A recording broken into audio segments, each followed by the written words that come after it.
Hola a todos, vamos a empezar ya con este tema 3 de la asignatura, el tema de inferencia estadística. Estamos en la página 5 del dossier.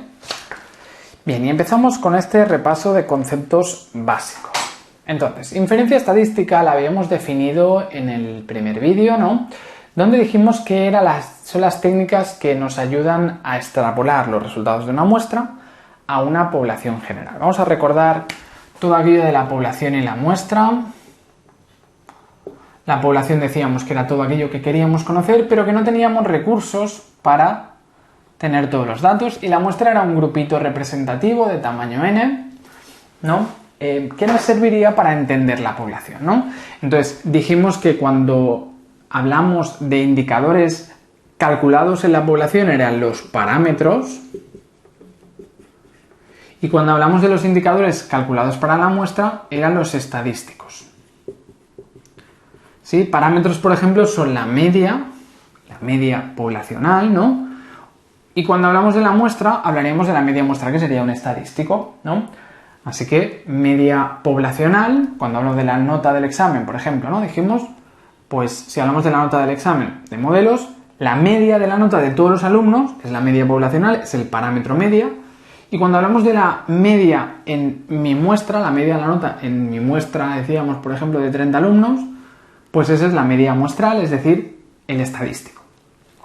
O cuando hablamos de varianzas, hablamos de sigma cuadrado o de s al cuadrado. O si hablamos de desviación típica, era sin el cuadrado, ¿no? Esto lo vimos en la asignatura del año pasado, ¿sí? Desviación típica, si lo elevo al cuadrado es la varianza, las dos cosas nos indican lo mismo, dispersión. Y luego tenemos las proporciones, ¿no? Hablamos de la proporción poblacional, que la expresamos con la letra pi, y la proporción muestral, que sería expresada con la letra P. Estos son los parámetros con los que vamos a trabajar y estos son los estadísticos correspondientes, ¿no? Entonces, en la muestra vamos a poder conocer los estadísticos. Los estadísticos son conocidos. Tendremos la muestra, los podemos calcular. En cambio, los parámetros en general van a ser desconocidos. Entonces, el proceso por el cual, a partir de los estadísticos, vamos a intentar entender los parámetros era el proceso que decíamos, el proceso de la inferencia estadística, ¿no? Que es de lo que va a ir toda la asignatura, ¿no? Proceso de inferencia estadística. Entonces, bien, así que parámetros y estadísticos. Aunque sabemos que los parámetros no los vamos a poder conocer y los estadísticos los tendremos, sí que sabemos que los dos van a tener una relación, se parecen, ¿no? La media del examen en toda la clase va a ser parecida a la media del examen que nos salga en nuestra pequeña muestra, ¿sí? Va a ser parecida y por tanto tienden a parecerse una cosa con la otra. Si yo, por ejemplo, supiera que la media de la población es 6, yo sé que la media de la muestra, aunque no sé cuál es, no sé cuál será, porque dependerá del azar, ¿no? Es una variable aleatoria, he cogido 30 alumnos al azar. Así que una muestra me puede salir con una media, otra muestra me puede salir con otra. Mientras que el parámetro es algo fijo, único, la población tiene una media y ya está, la muestra depende del azar, me va a salir una media muestral o otra, es una variable aleatoria, ¿sí? Así que si la población tuviera media 6, que eso no lo vamos a poder conocer, pero si fuera media 6, ¿no? Si tuviéramos una población de media 6, la media de la muestra no sabemos cuál sería. Porque hemos dicho antes que depende del azar. Depende de las personas que hayamos cogido en la muestra por azar, puede ser que la media muestral nos quede una u otra, ¿no? Pero sí sabemos que tiende a parecerse. Si la media poblacional es 6, la media que me saldrá en la muestra, no sé cuál será, pero tenderá a parecerse. Es decir, seguirá una normal centrada en el propio parámetro, centrada en ese valor 6. El estadístico que tendremos en la muestra no va a ser exactamente igual al parámetro, pero su esperanza es el propio parámetro, es decir, estará centrado en el propio parámetro. Lo más probable es que la media muestral sea algo parecido a 6. Es poco probable que la media muestral sea mucho más que 6 o sea mucho menos que 6, ¿vale? Lo más probable es que sea algo muy parecido a ese valor 6. Entonces, a partir de aquí, como toda normal, tiene una desviación típica, que es lo que llamaremos el error estándar, que en medias dependerá del tamaño de la muestra y de la desviación típica de la propia variable, ¿sí? Así que yo puedo modelizar cómo es el estadístico muestral cuando yo conozco teóricamente el parámetro. Y esto le llamamos la distribución muestral. Distribución muestral, que nos indica los diferentes valores del estadístico que nos podrían salir si conociéramos el parámetro. Y en el caso de las medias, siguen una normal centrada en el valor de la media poblacional, en este caso 6, ¿no? Y con una desviación típica que en la distribución muestral le vamos a llamar el error estándar o el error típico, que viene de sigma entre raíz de n. Es decir, viene de la desviación que tienen las notas del examen en la población, es decir, si las notas están muy alejadas entre ellas o están todas muy juntas, ¿no? Si las notas son todas muy parecidas, entonces la muestra, vamos a tener un valor de la muestra que va a tender a parecerse mucho a la población si las notas son muy parecidas. Pero si las notas son muy dispersas en la población, entonces, ¿qué va a ocurrir? Que al coger una muestra, por azar me puede salir a lo mejor personas muy extremas y por tanto se me distorsiona la media. Así que cuanto mayor sea la desviación típica de la variable original, más dispersa va a ser la distribución muestral de medias, ¿sí? Cuanto más dispersa es la variable de estudio, más dispersa es la distribución muestral, ¿no? Es más repartida, ¿no? Ese es el error estándar. Pero también influye el tamaño de la muestra. Porque si yo cojo una muestra de 3 personas, ¿cómo me podría salir la media muestral con 3 personas? Con solo 3 personas la media muestral se podría alejar mucho de la media poblacional, ¿no? Si solo cojo 3 personas, aunque la población sea de media 6, a lo mejor me sale una media de un 8, ¿sí? Si las 3 personas han sacado muy buenas notas. O me sale una media de un 4, si las 3 personas han sacado muy malas notas. Con una muestra muy pequeña, la distribución que vamos a tener va a ser muy repartida, porque la media podría variar mucho de una muestra a otra. Tendremos mucha dispersión. En cambio, si en lugar de 3 personas yo cojo a 30 personas, si cojo 30 personas, la media de esas 30 personas, la media de la muestra, ahora no variará tanto como antes. Si cojo a 30 personas, la media que me saldrá, si la población es de 6, la media de la muestra será algo parecido a 6. Será 5,7, 5,8, 6,1, 6,2, pero estará más cercano a 6. Ahora aquello de sacar un 8 de media sería casi imposible, ¿no? Que tú cojas a 30 personas al azar y que la población tenga una media de 6 y que en tu muestra salga media 8, eso es una cosa muy muy rara. Antes no lo era tanto.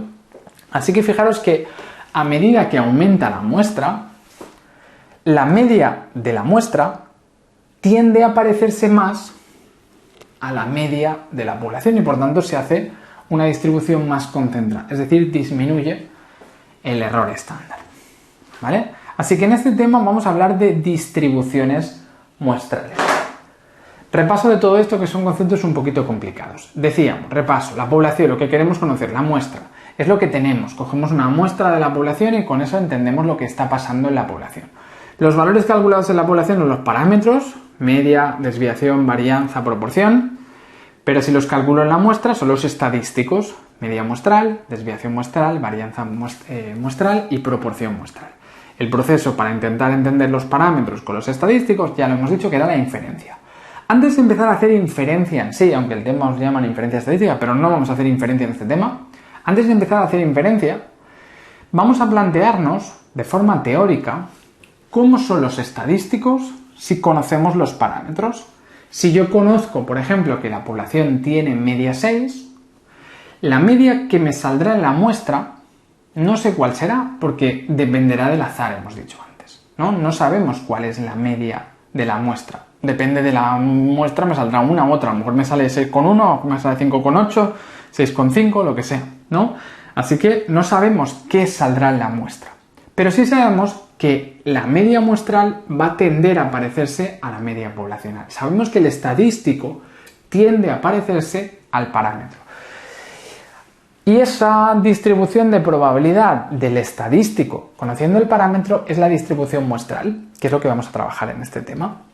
Entonces yo sé que el estadístico tiende a parecerse a la población. Y con una desviación típica seguirá una normal, la distribución muestral es una normal centrada en el propio parámetro, ¿no? Lo más probable es que lo que me salga a la muestra tienda a parecerse al parámetro, con una desviación típica que le llamamos el error estándar, pero que esto es una normal, por tanto, como toda normal, tiene una media y una desviación típica. Pues con una desviación típica que depende de lo dispersa que sea la variable, de sigma, y depende del tamaño de la muestra. Importante este concepto, cuanto mayor sea la muestra, menor será el error estándar. Y que tengamos menor error estándar quiere decir que la distribución es más concentrada. Es decir, que la media muestral va a tender a parecerse más a la media poblacional. Cuanta más muestra tenemos, el valor del estadístico tiende a parecerse más al valor del parámetro. Venga, entonces, con esto hemos visto algunos conceptos, ahora vamos a ver algunas definiciones, ¿no? Tenemos la muestra, en la muestra tenemos estadísticos, ¿sí? En la población tenemos los parámetros, ¿no? Tenemos aquí la simbología a utilizar. Cuando hablemos de la desviación típica y la varianza, tendríamos que especificar que sea insesgada, ¿vale? Este concepto irá apareciendo durante la asignatura y ya lo hacíais en la asignatura del año pasado, ¿no? La varianza se calcula a partir de la suma de cada valor menos la media al cuadrado entre n, ¿no? Esa es la varianza. La suma de cada valor menos la media al cuadrado entre n. Si trabajo con una muestra, la varianza la calculo así y está bien. Pero si trabajo con una muestra que quiero extrapolar a la población, tengo que contar que los grados de libertad son n-1, es decir, que cada valor menos la media al cuadrado no lo tengo que dividir entre n, sino que lo tengo que dividir entre n-1. Para poder utilizar una varianza en términos inferenciales, es decir, para utilizar una varianza en una muestra para luego extrapolar a la población, no puedo dividir entre n, sino que tengo que dividir entre n-1. Así que tenemos dos varianzas muestrales. La varianza muestral sesgada o normal y la varianza muestral insesgada. ¿Sí? La varianza muestral insesgada. Nos interesa siempre trabajar con la varianza muestral o insesgada, ¿vale? Eso sería la varianza calculada como si fuera poblacional, ¿no? Así que nos interesa, también se llama la casi varianza o varianza muestral insesgada. Nos interesa esto, que no es más que hacer el cálculo con n-1 en lugar de hacer el cálculo con n. ¿Sí? Así que este concepto es importante. Si nos dan en el ejercicio la varianza muestral, yo lo tengo que pasar a casi varianza o a varianza muestral insesgada. ¿Vale? ¿Cómo pasamos de una a la otra? Pues con esta equivalencia. La n por la s cuadrado es igual a n-1 por la s cuadrado insesgada. ¿Vale? Así que si yo quiero pasar a insesgada, sencillamente hago n por la varianza muestral entre n-1. Lo paso dividiendo. ¿Sí? Así que bueno, lo veremos en algún ejercicio. Si nos la dan sesgada, yo la quiero siempre insesgada. ¿Vale? Así que trabajaremos con estos estadísticos, ¿no? Bien, varianza normal y varianza insesgada o corregida, también se le llama. ¿Sí? Nos interesa siempre en todas las fórmulas esta, varianza muestral, insesgada o corregida o casi varianza, que se llama. ¿Sí? Varianza muestral, insesgada, corregida, casi varianza. Venga, entonces. Y luego tenéis la definición de distribución muestral. ¿Qué es la distribución muestral? Es el resultado de considerar todas las posibles muestras que se podrían extraer de una población, ¿vale? Si estas muestras fueran aleatorias, la distribución muestral será una normal. Así que asumiremos siempre que la distribución muestral es una normal en el caso de medias y proporciones. Y el error típico o estándar, lo hemos explicado antes, ¿no? Sería la desviación típica de la distribución muestral. Hay que distinguir entre la desviación típica de la variable, que nos hablaría de lo dispersas que son, por ejemplo, las notas del examen en la población. Hay que distinguir entre desviación típica de la población y la desviación típica de la distribución muestral. ¿A qué se refiere el error estándar o la desviación típica de la distribución muestral? Se refiere a la dispersión que hay en las posibles medias muestrales que nos pueden salir. Es decir, si las medias que te pueden salir al coger una muestra variarán poco, tendremos poca dispersión en las medias. En cambio, si las medias que nos pueden salir al coger la muestra pueden variar mucho, por ejemplo, porque la muestra es muy pequeña, entonces decimos que tiene mucho error típico o error estándar, tengo mucha desviación típica de la distribución muestral. ¿Sí? Así que son dos conceptos diferentes y es importante que esté claro. Una cosa es hablar de la desviación típica. La desviación típica era una medida de dispersión. Desviación típica de una variable es la dispersión de los valores, ¿no? Tengo las notas, por si las notas están muy alejadas entre ellas, tendremos mucha desviación típica. Pero la desviación típica de la distribución muestral o el error estándar se refiere a la dispersión, pero no de los valores. Se refiere a la dispersión de los valores del estadístico, en este caso la media muestral, cuando conocemos el parámetro. Es decir, si cuando cojo una muestra hay mucha incertidumbre en la media que puede salir, puede variar mucho la media que me puede salir de una muestra a otra, mucho error estándar, o si puede variar muy poco la media que me salga entre una muestra y otra, un poco error estándar, ¿no? Bien, y el error estándar o típico en medias sería sigma entre raíz de n, y cuando hablamos de proporciones sería lo mismo, hablaríamos de que las proporciones de la muestra seguirían una normal centradas en la proporción poblacional, es decir, la proporción, por ejemplo, de aprobados en la muestra. No sé cómo será, pero tenderá a parecerse a la proporción de aprobados que tenga toda la población. Y el error estándar en el caso de proporciones es la raíz de pi por 1 menos pi entre n, que es la misma fórmula de desviación típica, es la raíz de pi por 1 menos pi, ¿vale? Así que el error estándar en medias y en proporciones. La distribución muestral de medias y la distribución muestral de proporciones lo veremos ahora cuando hagamos los cálculos. Bien, tipos de muestreos probabilísticos. Todo esto que hemos visto está muy bien siempre que la muestra sea representativa de la población, que haya salido de forma representativa. Si la muestra no la hemos cogido de forma representativa, entonces esto no sirve ni para hacer la distribución muestral, ni para hacer inferencia, ni para nada, ¿sí? Si yo me he ido a la salida de clase y he cogido a los 30 primeros alumnos que se han ido, eso no es representativo, porque esos 30 alumnos son alumnos que van a clase, que tenían prisa ese día, ¿no? No tiene por qué ser representativo de la población. Lo ideal sería cogerlos al azar. Si los cojo al azar me aseguro de que sean siempre representativos. Entonces, para que la muestra me sirva para hacer inferencia, necesitamos haber utilizado un método de muestreo probabilístico, ¿vale? Tenemos diferentes tipos de muestreo probabilístico. ¿Qué quiere decir que el muestreo sea probabilístico? Muestreo probabilístico quiere decir que todos los individuos de la población han tenido la misma probabilidad de aparecer en nuestra muestra, ¿sí? Así que vamos a trabajar siempre con muestreos probabilísticos, que son los realmente representativos. Un muestreo probabilístico es aquel muestreo donde cada individuo ha tenido la misma probabilidad de aparecer en nuestra muestra. Muestreo probabilístico. ¿De acuerdo? Tipos de muestreos probabilísticos. Pues el primero es el muestreo aleatorio simple o más, que se llama muchas veces, ¿vale? Muestreo aleatorio, bueno, llaman aquí aleatorio, vamos a poner aleatorio.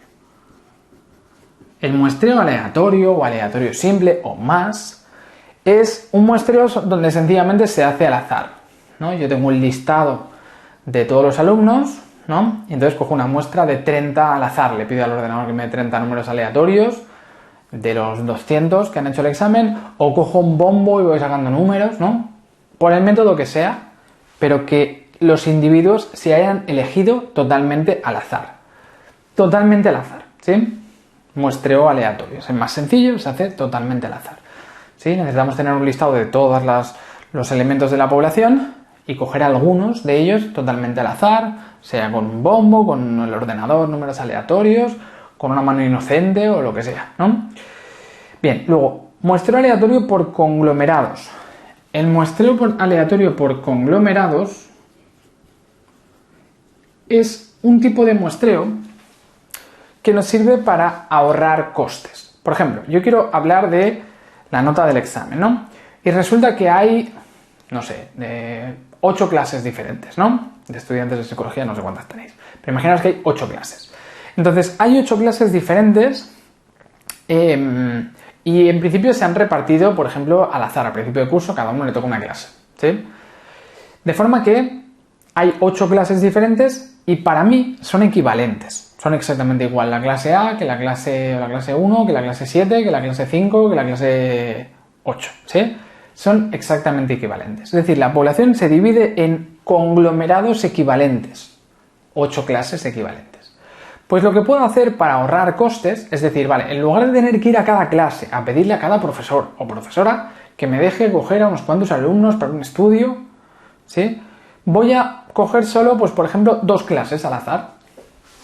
Y como tengo que coger a 30 personas, cojo 15 de una clase y 15 de la otra, al azar también.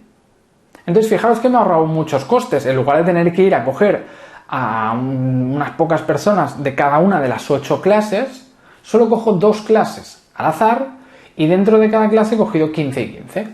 Así que en los conglomerados es cuando tenemos la población dividida en partes que son equivalentes, por ejemplo, 8 partes iguales, y en lugar de coger todas las partes, solo cojo algunas de ellas al azar, por ejemplo, 2 clases al azar. Y dentro de cada clase cojo a los alumnos al azar, ¿sí? Fijaros que todo el mundo está teniendo la misma probabilidad de aparecer en mi muestra, ¿sí? Todo el mundo tiene la misma probabilidad de que yo le cojo la muestra en un principio, ¿sí? Muestreo por conglomerados. Es más barato, es una forma de ahorrar costes. Y luego tenemos el muestreo sistemático. El muestreo sistemático consiste en coger a la muestra mediante lo que se llama una frecuencia de extracción. Frecuencia de extracción. Que viene de dividir el tamaño de la población entre el tamaño de la muestra. Por ejemplo, tengo a 200 personas, ¿no? Y yo quiero hacer una muestra de 20. Pues la frecuencia de extracción sería de 10. Eso quiere decir que tengo que coger una persona de cada 10. De forma que la muestra, ¿cómo la podemos construir? La muestra la podemos construir...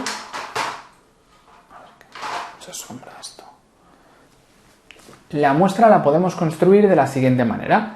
Tenemos el listado de los 200 alumnos, pues empezamos con un alumno al azar, por ejemplo, el alumno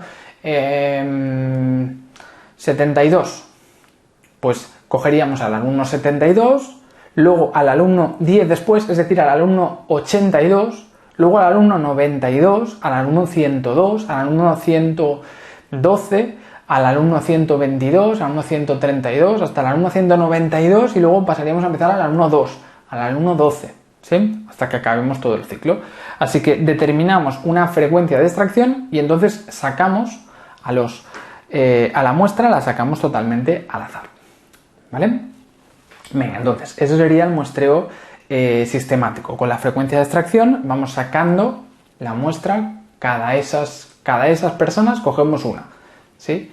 Y de esa manera construimos una muestra al azar. Empezamos en un punto al azar y cada de esos cogemos uno. Para poder utilizar el muestreo sistemático, no debería el listado de alumnos, por ejemplo, no debería tener ningún orden, pues si no ahí podría haber problemas. Debería ser colocados totalmente al azar, ¿sí? Sistemático. Y por último tenemos el muestreo estratificado.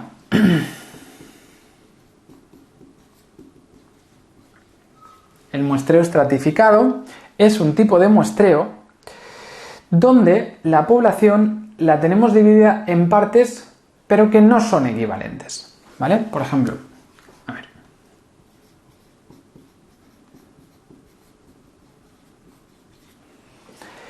Por ejemplo, imaginaros que queremos coger una muestra de estudiantes, ¿no? Pero hay una variable que a mí me resulta, que creo que es muy importante, que es el sexo del alumno, ¿no? Si es chico o es chica. Entonces resulta que la población está dividida en chicos y chicas y tengo que el 75%, no sé qué porcentaje tenéis, pero por ejemplo el 75% son mujeres y el 25% son hombres. Y yo, para que mi muestra sea representativa, debería tener un porcentaje parecido al de la población. Si yo lo cojo al azar, en principio me va a salir algo parecido a 75-25 si la población es 75-25. Pero hay un riesgo de que por azar me salga un porcentaje un poco distorsionado, ¿no? Y me salga, por ejemplo, pues 80-20, o me salga más, o 90-10, ¿no? Hay un riesgo de que me salga un porcentaje distorsionado. Entonces, en lugar de hacer eso, lo que podemos hacer es coger la muestra que tenga las mismas proporciones que la población. Es decir, si yo necesito a 20 alumnos, pues de los 20 alumnos voy a coger el 75% de chicas, es decir, voy a coger a 15 chicas y voy a coger a 5 chicos. ¿Sí? 75% de 20, 15 y 25% de 20, 5. Voy a coger a 15 chicas y 5 chicos. De esa manera me aseguro de que los porcentajes de chicos y chicas sean equivalentes a los de la población. A partir de ahí lo recojo al azar y digo, vale, de todas las chicas voy a coger 15 al azar y de todos los chicos voy a coger 5 al azar. ¿Sí? Pero ya separando. Muestreo estratificado. Es una forma de mantener unas proporciones que quiero que se cumplan en la muestra para que se pueda parecer a la población. Así que si la población tiene unos porcentajes, por ejemplo, de chicas y chicos, pues hacemos que sean equivalentes en la muestra, ¿no? O, por ejemplo, tengo que el 60% son de mañanas y el 40% van a grupos de tardes. Pues quiero asegurarme que ese porcentaje se cumpla, pues cojo el 60% de la muestra que sea de mañanas y el 40% de tardes, al azar, pero asegurándome que se cumpla ese porcentaje. Muy bien. Venga, pues vamos a la página 6. Bien, hecha esta introducción, ¿no?, de qué era la inferencia estadística, de qué es la distribución muestral, los diferentes valores del estadístico que nos pueden salir cuando cogemos una muestra, y que para que podamos hacer inferencia el muestreo debe ser probabilístico, ¿sí?, que es que cada individuo tenga la misma probabilidad de aparecer. Vamos a ver ahora ejercicios de distribuciones muestrales, ¿vale? Muestreos probabilísticos, al azar, cogiendo al azar partes y dentro de cada parte cogiendo al azar la muestra, sistemático, que sería cogiendo la frecuencia de extracción, y estratificado, que es si la población la tengo dividida en partes y quiero que se mantengan en la muestra. Bien, vamos a hablar ya de distribuciones muestrales y ejercicios de distribuciones muestrales. Venga, empezamos con la distribución muestral de medias. Y nos dicen que la distribución muestral de medias, es decir, la media que me va a salir en la muestra, sigue una normal con media mu y desviación típica sigma entre raíz de n. ¿Sí? ¿Eso qué quiere decir? Pues que si conozco la media poblacional, la media de la muestra, no sé cuál va a ser, pero sí que sé que va a seguir una normal centrada en la media poblacional y con una desviación típica que le llamamos el error estándar o desviación de las medias muestrales, que sería sigma entre raíz de n, ¿no?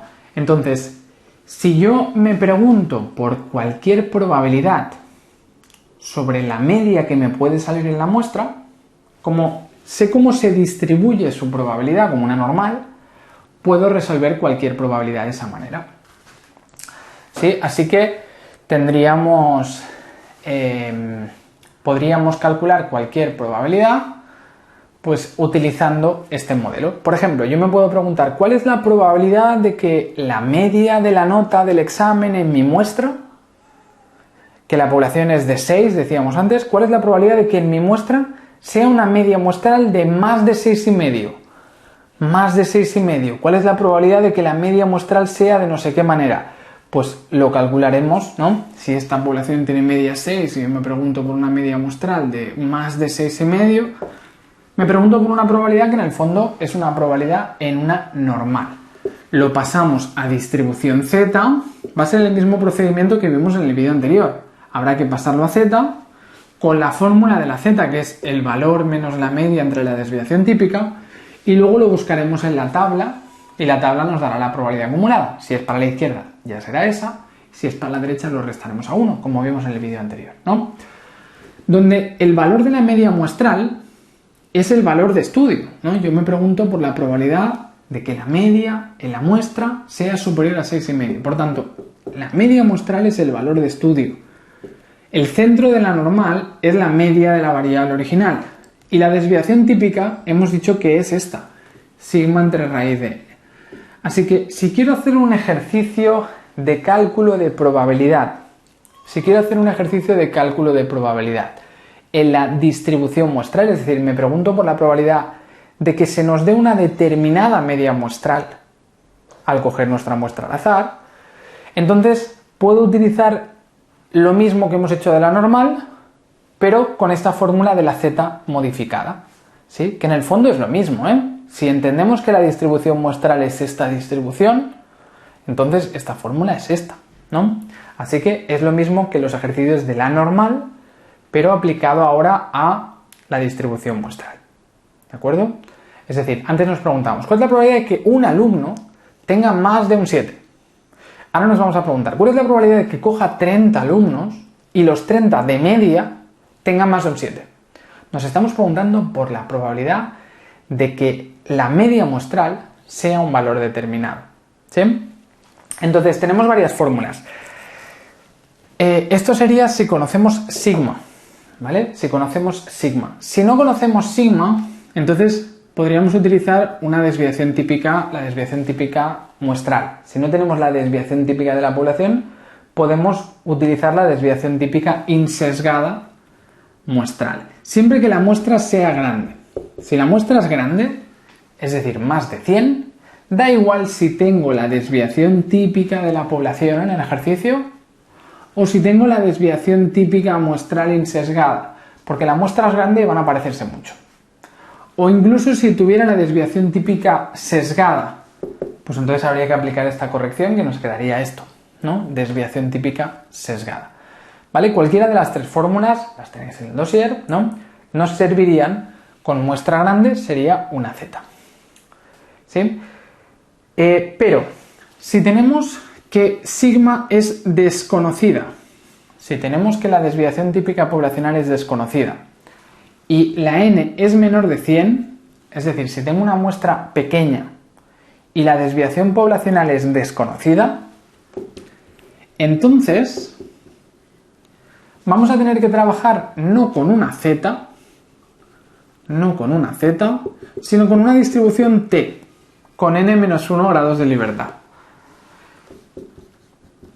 Es decir, vamos a trabajar con la distribución t, y en principio sería con la desviación típica insesgada entre la raíz de n. ¿Vale? Así que vamos a poder resolver los ejercicios de medias de dos maneras. Si tenemos sigma, o si la muestra es grande, da igual si tenemos la desviación poblacional o muestral, que siempre vamos a utilizar una z. ¿Vale? Vamos a poner esta fórmula mejor, porque normalmente va a ser esta. ¿Vale? Si tenemos una muestra grande, tengamos sigma o tengamos s, tengamos el valor de la población entera o tengamos el de la muestra, siempre utilizaremos la z. En cambio, si tenemos una muestra de menos de 100, es decir, pequeña, y además sigma es desconocida, no nos la dan en el ejercicio, entonces vamos a tener que utilizar la distribución t con n-1 grados de libertad, que es la normal, aquella corregida, ¿no? Que decíamos que cambiaba en función de los grados de libertad. ¿Vale? El cálculo es el mismo, pero la distribución sería una t. Vamos a hacerlo con un ejemplo. No os pongo las fórmulas porque son las mismas, ¿eh? A ver, sería esto. Venga. Dice, si la nota media del examen sigue una normal, si la nota media del examen sigue una normal de media 6 y de desviación típica 2,5, ¿cuál es la probabilidad de que si recogemos una muestra de 30 personas, cuál es la probabilidad de que la media muestral sea superior a 6,5? Nos preguntamos por esto. ¿Sí? Así que nos hablan de que nuestra variable es así, la muestra es 30 y nos preguntan por la probabilidad de que la media muestral sea superior a 6,5. Es decir, la población tiene media de 6 y yo me pregunto cuál es la probabilidad de que si cojo 30 personas al azar, la media muestral sea superior a 6,5. Lo primero que hay que hacer es hablar de la distribución muestral de medias. Y la distribución muestral de medias es una normal donde el centro hemos dicho que es la propia media poblacional, es decir, es 6, y donde la desviación típica ahora es sigma raíz de n. Cuando hablamos de medias, estamos hablando de esta media y esta desviación típica, ¿no? Es decir, que en este caso estamos hablando de las posibles medias que podrían salirnos al coger esta muestra de 30 alumnos, ¿no? La población tiene media 6. Y yo me pregunto, si la población tiene media 6, la media de la muestra sé que se parecerá al 6, ¿no? Es una normal centrada en 6. con un error estándar que es 2,5 entre raíz de 30. ¿Sí? Con una desviación típica de 2,5 entre raíz de 30, ¿no? Y me pregunto, ¿cuál es la probabilidad de que al coger una muestra de 30 personas al azar nos haya salido una media muestral de más de 6,5? ¿Sí? Nos preguntamos por esta probabilidad. Es un ejercicio muy parecido a los que hacíamos de la normal, pero ahora con la distribución muestral. Bien, ¿cómo lo resolvemos? Pues exactamente igual que cuando lo hacíamos con la normal, ¿vale? Es un ejercicio donde me pregunto por la probabilidad de más de un valor, cuando la media es esta y la desviación típica es esta, ¿sí? Así que lo primero que hay que hacer es estandarizar, es decir, pasarlo a z. Hay que pasar este 6,5, lo tenemos que pasar a z. ¿Cómo lo pasamos a z? Pues con la fórmula, en este caso, estamos hablando de una muestra donde conocemos sigma, ¿no? Nos han dicho que sigma es 2,5. Conocemos sigma. Así que, ¿qué sería? ¿El caso de la izquierda o el de la derecha? El de la izquierda, ¿no? Con sigma conocida o muestra grande. Tengo sigma conocida. Por tanto, si tengo sigma conocida, pues aplico esta fórmula, la primera. ¿Sí? Conozco la desviación típica de la población, así que utilizo la z, ¿no? Es la primera de las diferentes fórmulas que tenemos, ¿no? Bien. De hecho, esta es la fórmula que sería la más normal, ¿eh? Porque yo conozco la población y me pregunto por la muestra, no tiene sentido que yo lo que tenga es la desviación de la muestra, lo normal es que tenga la desviación de la población. Así que lo normal sería utilizar esta fórmula. Utilizo esta fórmula, ¿no? Es sigma conocida, ¿sí? Nos la han dado la sigma, ¿vale? 2,5, es la conocida, pues es la z, ¿no? Y es esta fórmula. La media muestral ha sido 6,5, la media poblacional ha sido 6, la desviación típica ha sido 2,5 y la raíz de n es la raíz de 30. ¿De acuerdo? Entonces hacemos este cálculo. 6,5 menos 6 entre 2,5 entre raíz de 30. Y nos da 1,095. 1,095, que redondeado sería 1,10, ¿no? Con 2 decimales. 1,10. ¿Vale? Así que este valor cuando lo paso a z es 1,10. Pues ahora nos vamos a la tabla a buscar el 1,10 a ver qué probabilidad nos deja. Nos vamos a la tabla de la normal estándar del final del dossier y buscamos el 1,10, fila 1,1, columna 0. Y nos da 0,864. Nos vamos a la tabla de la normal y buscamos el 1,10, que sería 0,864, 3 decimales, ¿no? Y como hicimos en los ejercicios de la normal del vídeo pasado, si nos dan la probabilidad hacia la izquierda y yo lo quiero hacia la derecha, sencillamente lo restamos a 1, ¿no? Así que sería 1 menos 0,864. Y eso es igual a 0,136. Pues ya lo tenemos resuelto. La probabilidad de que si cogemos una muestra de 30 alumnos, la media muestral sea superior a 6,5, cuando en la población es 6 la media y la desviación típica es 2,5, la probabilidad de que nos ocurra eso en la muestra es de 0,136, es decir, un 13,6%. Esa es la probabilidad de que nos ocurra eso. ¿De acuerdo? Venga, pues ya lo tenemos resuelto. Estamos calculando probabilidades de que al coger una muestra nos salgan determinados valores. Y luego nos dice, ¿y qué pasaría si el 2,2 hubiera sido la desviación típica muestral insesgada? ¿Qué habría pasado si esto no lo hubiera conocido y nos hubieran dado que la desviación típica insesgada hubiera sido de 2,2? No, 2,5. Si la desviación típica insesgada hubiera sido de 2,5. ¿Qué pasaría si esto hubiera sido desconocido? ¿Vale? ¿Qué pasaría si esto hubiera sido desconocido y lo que hubiéramos tenido hubiera sido que la desviación típica insesgada hubiera sido 2,5? ¿Qué habría cambiado? Pues que si no tengo la desviación típica poblacional, voy a tener que utilizar la desviación típica muestral insesgada. Y si tengo una muestra de menos de 100 y no tengo la desviación típica poblacional, sino que tengo la muestral, entonces había que utilizar una distribución T con n-1 grados de libertad. ¿Se entiende? Si yo no tengo sigma, sino que tengo la desviación de la muestra, 2,5, la insesgada, pues la fórmula es la misma, pero utilizo la muestra, pero entonces, como la muestra es pequeña, si hubiera sido grande nos daba igual, pero como la muestra es menos de 100, entonces hay que utilizar la fórmula con la t-student. Así que sería ya una distribución t con n-1 grados de libertad, es decir, con 30-1, 29 grados de libertad, donde nos ha dado un valor t de 1,10. Bien, al ser 1,10, ahora estos valores que hemos buscado antes en la tabla de la z no nos sirven. Los deberíamos buscar en la tabla de la t. Así que ahora deberíamos buscar la t de 2,2, ¿qué probabilidad nos deja? Y eso va a ser un problema, porque la tabla de la t, como tiene grados de libertad, no me da cada valor, me da su probabilidad, sino que había unos cuantos cortes, ¿no? El corte del 80, del 90, el 95, el 97 y medio, el 99, ¿no?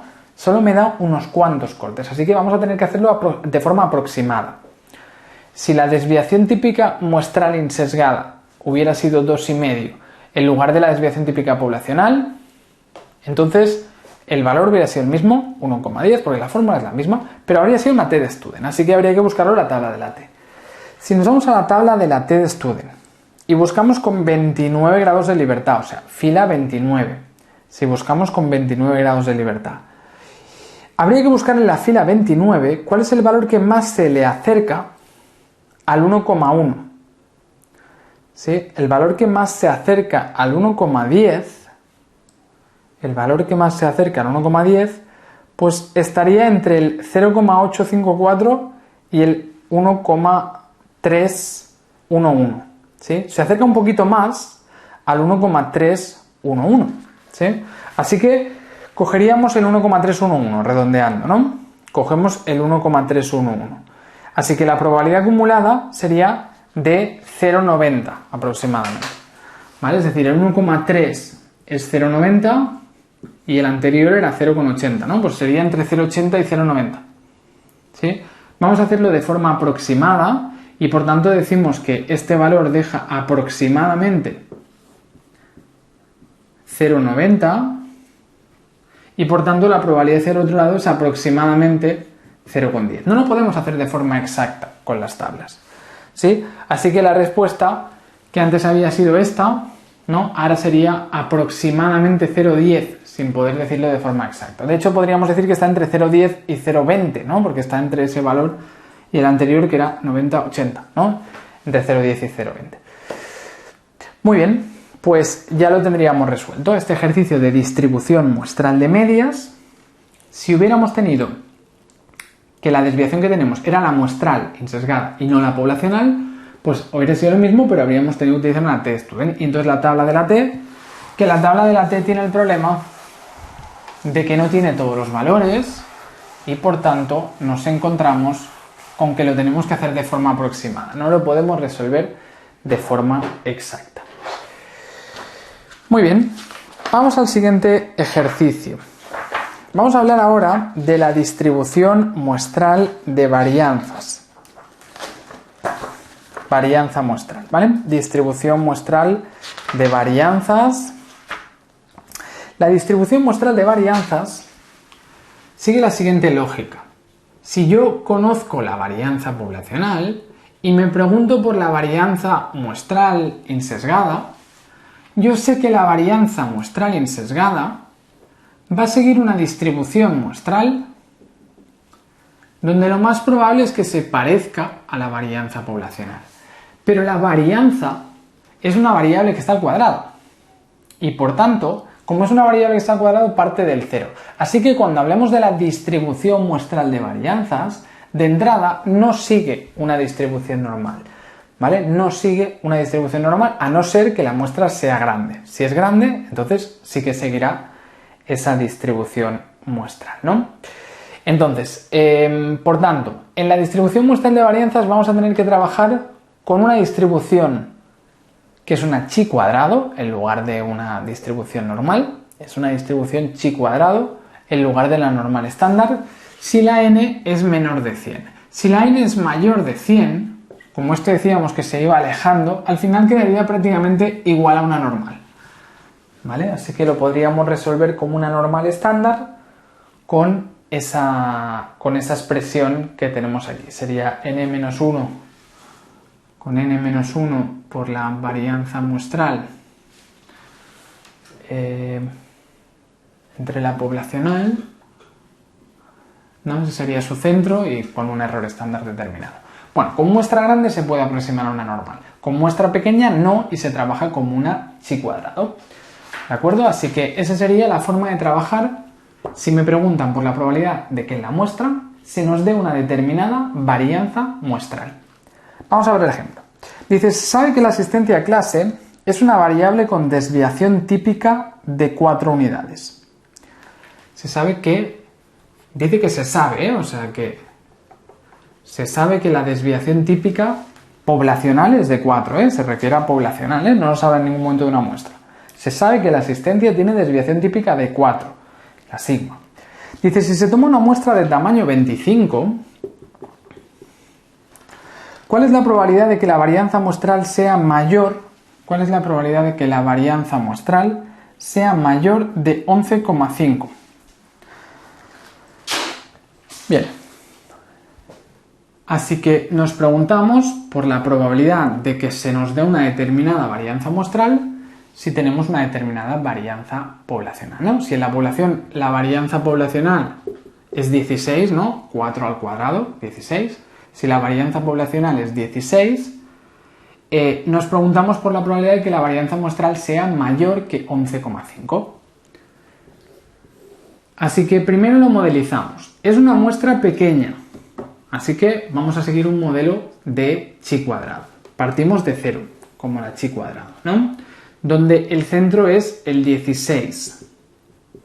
Y nos preguntamos por la probabilidad, ¿no? Esto es el cuadrado, ¿eh? 4 al cuadrado, 16. Nos preguntamos por la probabilidad de que la varianza muestral insesgada sea mayor de 11,5. Probabilidad de que esto sea mayor de 11,5. ¿De acuerdo? Pues ya tenemos el dibujo de lo que estamos buscando, ¿sí? Vamos a hacer un poquito más ancho esto para que nos quede mejor. Este sería el 16 y yo me pregunto por la probabilidad de más de 11,5. Esta es mi varianza muestral insesgada y esta es mi varianza poblacional.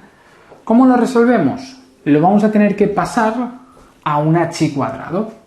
¿Sí? Esa chi cuadrado, tenéis la fórmula aquí para pasarlo a una chi cuadrado. Entonces en la chi cuadrado tenemos como esperanza sus grados de libertad, bueno, da igual. Y vamos a pasar este valor a chi cuadrado para luego poderlo buscar en la tabla. ¿De acuerdo? Entonces, utilizamos la primera fórmula. La chi cuadrado con n-1 grados de libertad la calculamos como n-1 por la varianza muestral insesgada entre la varianza poblacional. Esa será la fórmula. Así que sería n-1, es decir, 24, multiplicado por la varianza muestral que me planteo, que es 11,5. ¿Sí? 24, luego 11,5. Y la varianza poblacional, que sería de 16. ¿Sí? Nos preguntaríamos por este valor chi cuadrado, que sería una chi cuadrado que son 24 grados de libertad, ¿no? 25 menos 1. Pues el valor 11,5, cuando lo estandarizo a una chi cuadrado, cuando lo paso a un modelo chi cuadrado, sería 24 por 11,5 entre 16, sería 17,25. 17,25. Pues estamos hablando de una chi cuadrado de 17,25. Ahora lo podemos buscar en la tabla. Lo podemos buscar en la tabla. Nos vamos a la tabla de la chi cuadrado. Tabla de la chi cuadrado. Y en la tabla de la chi cuadrado, está la tabla 3, esta que os ponen, buscaremos con 25 grados de libertad. con 25 grados de libertad. 25 grados. Fila 25. Buscaremos, no, perdón, con 24 grados de libertad, ¿no? 24 grados de libertad. Con fila 24. Y en la fila 24 vamos a buscar cuál es el valor que más se aproxima a 17,25. Y si buscamos el valor que más se aproxima, tampoco lo vamos a poder hacer exacto, con estas distribuciones. Estaría el 18,06, ¿no? Es el que más se acerca. 18,06. Y el 18,06 es un percentil 20. Así que la probabilidad de este valor por la izquierda es aproximadamente un 20%. Deja una probabilidad aproximadamente del 20% acumulado. Así que si esto es un 20%, ahora la probabilidad hacia el otro lado sería aproximadamente de un 80%. Pues ya tendríamos resuelto el ejercicio. Siempre que hay grados de libertad o modelos que sean T-Student o chi cuadrado o F, o está el ejercicio preparado para que dé un número exacto, o lo vamos a tener que hacer de forma aproximada, ¿vale? Así que en este caso sería de forma aproximada, y esa probabilidad que estamos buscando sería aproximadamente un 80%. ¿De acuerdo? Pues ya tendríamos resuelto el ejercicio. El mismo ejercicio nos dice ahora, ¿y si la muestra hubiera sido de 100 alumnos? ¿Qué habría pasado si la muestra hubiera sido de 100 alumnos? Si en lugar de 25 hubiéramos tenido a 100, entonces la cosa cambiaría. Porque ya no utilizaremos esta fórmula, sino que utilizamos la fórmula aquella de la z. ¿Sí? Tenemos una muestra grande, lo podemos aproximar a una normal, así que sería n-1 por la varianza muestral insesgada entre la varianza poblacional, menos n-1, que sería el centro, los grados de libertad de la chi cuadrado, entre la raíz de 2 por n-1. La raíz de 2 por n-1. ¿De acuerdo? Así que ahora esto cambia. Ahora ya lo vamos a modelizar como una normal, ¿sí? Donde el centro es los grados de libertad, o sea 24, que es la esperanza de la chi cuadrado, ¿vale? Ahora lo modelizamos como si esto fuera el centro, el valor y la desviación típica, así que nuestro valor sería el valor muestral, que son los... No, que son, bueno, es lo que sale de n-1 por la varianza muestral insesgada entre sigma cuadrado.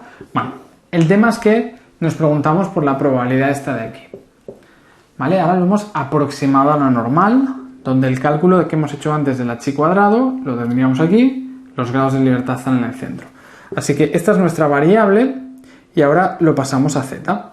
En este caso sería la varianza muestral normalizada. ¿Sí? Lo pasamos a z con esta fórmula. ¿Cuánto sería n-1? 99. 99 por la varianza muestral que me planteo, que es 11,5, entre la varianza poblacional, que es 16.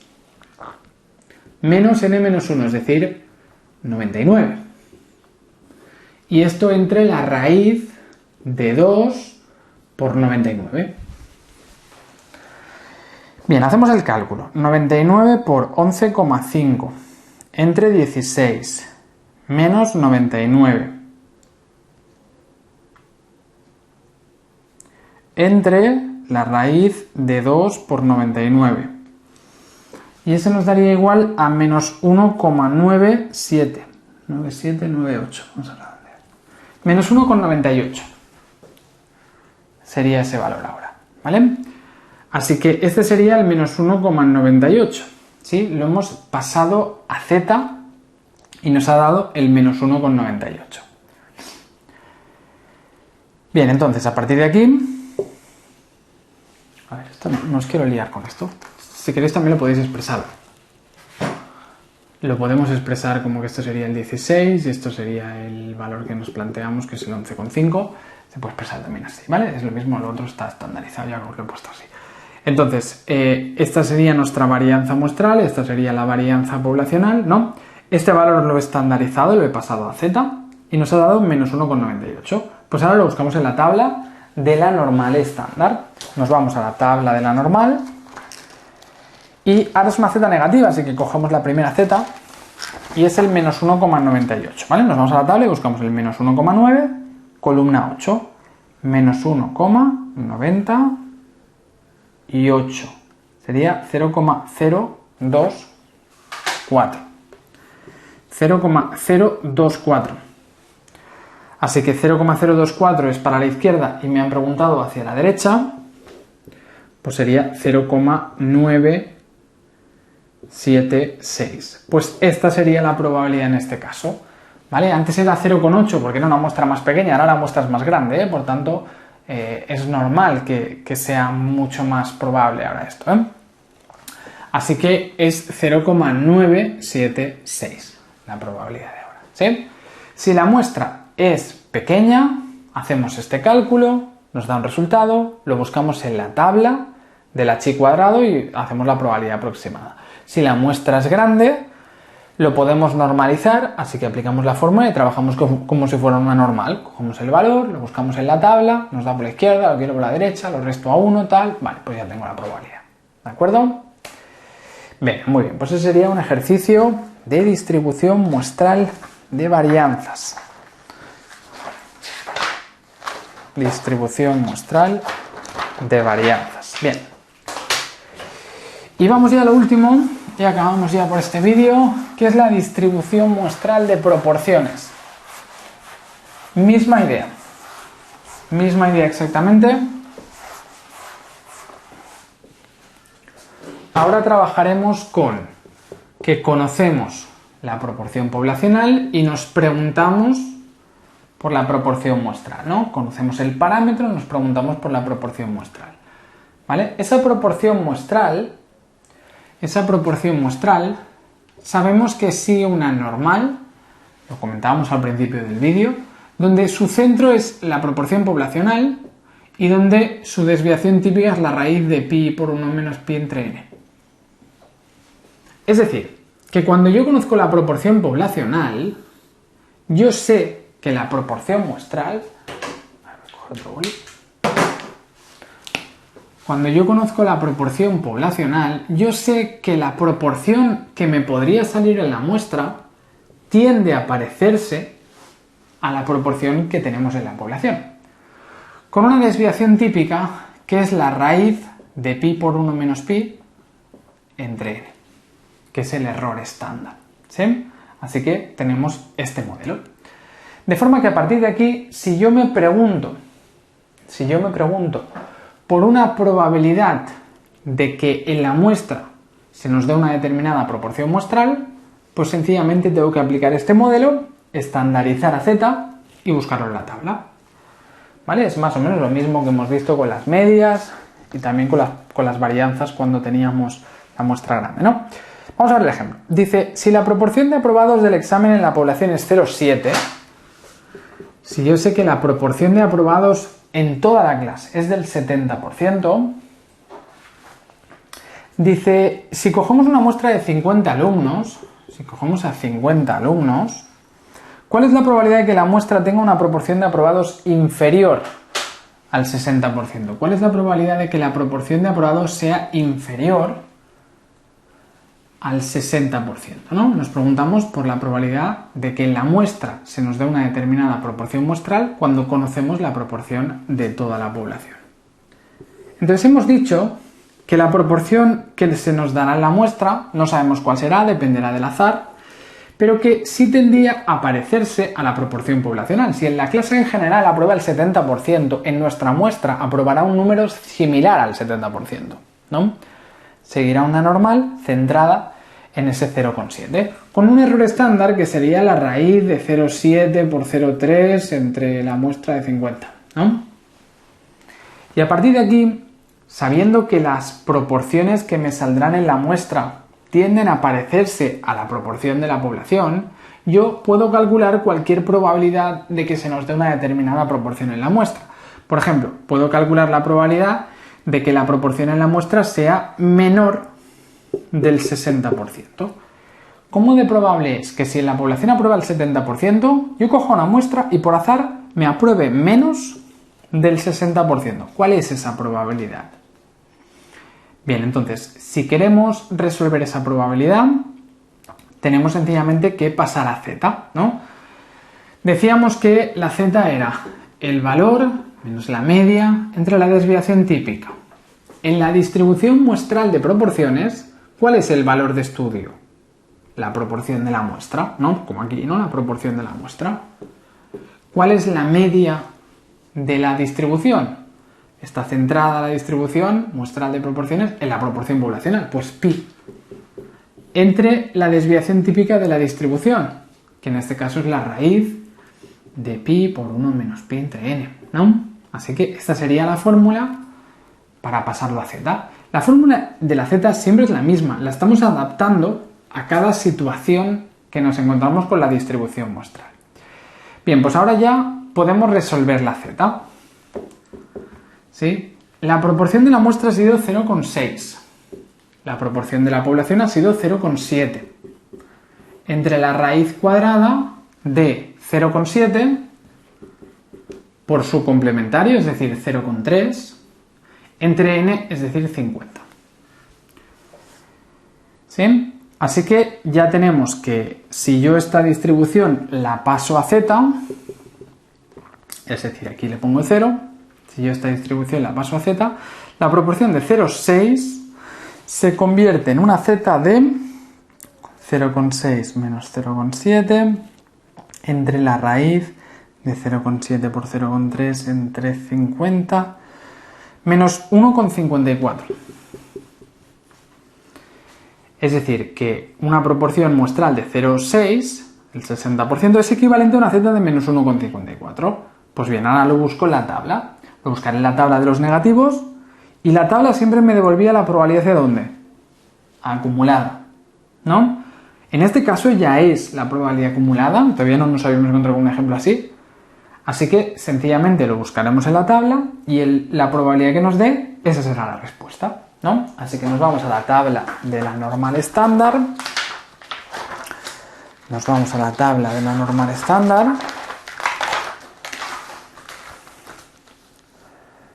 y en la tabla de la normal estándar en los negativos el menos 1,54 es 0,062. 0,062, ¿no? Menos 1,54, 0,062. 618, sí, 62. Pues ya tenemos la respuesta. La probabilidad de que en la muestra me salga menos de un 60% de aprobados, cuando en la población la proporción de aprobados era del 70%, es una probabilidad del 6,2%. Es muy poco probable que pase eso, que coja 50 alumnos al azar de una población con proporción de aprobados del 70% y resulte que en la muestra me salga menos de un 60%. ¿Sí? Es poco probable, pero se puede dar. Hay un 6% de probabilidades de que ocurra eso. Muy bien. Pues ya hemos hecho este último ejercicio de distribuciones muestrales, ¿vale? Hacemos un poco de recapitulación, recapitulamos. Estamos hablando de que si conocemos el parámetro poblacional, nos podemos preguntar por la probabilidad de que en la muestra que cogemos por azar, de alguno de los métodos que hemos visto antes, de que la muestra nos salga un determinado valor muestral, un determinado estadístico. Si conocemos el parámetro, podemos calcular la probabilidad de que en la muestra nos salga un estadístico u otro, que eso lo utilizaremos después en las pruebas de hipótesis y por eso lo explican ahora.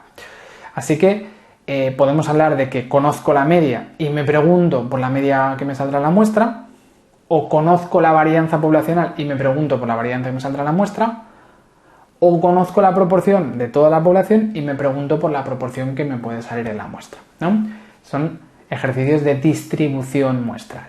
En el vídeo anterior hablamos de la distribución normal, ¿sí? La distribución normal era para cuando conocemos cómo es la población, nos preguntamos por la probabilidad de que un individuo le ocurra aquello.